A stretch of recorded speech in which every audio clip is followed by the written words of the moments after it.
এখন ডিমের ঝোল রান্না হচ্ছে। ছোট ছোট আলু দিয়ে ডিম আর আলুটা আগে ভেজে নিয়েছি সিদ্ধ করে।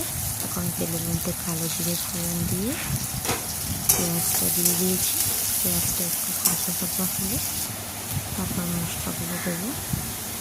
এই যে ডিম আর এই যে আলু আগেই ভেজে রেখেছিলাম।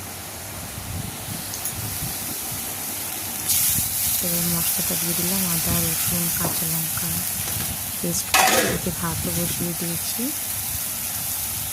পেস্ট করে বসিয়ে দিয়ে দিলাম। একটু ভাজা ভাজা হলে তারপর সব মশলাগুলো দেবো। হলুদ গুঁড়ো, লঙ্কার গুঁড়ো, কাশ্মীরি লঙ্কার গুঁড়ো, একটু চিনি সব দিয়ে ভালো করে নেড়ে করে একটু জিরের গুঁড়ো দিয়ে ভালো করে একটু কষিয়ে নিয়ে তারপর আলুগুলো ছেড়ে দেবো। আলুগুলো দিয়ে আর একটু নাড়াচাড়া করে নিয়ে জল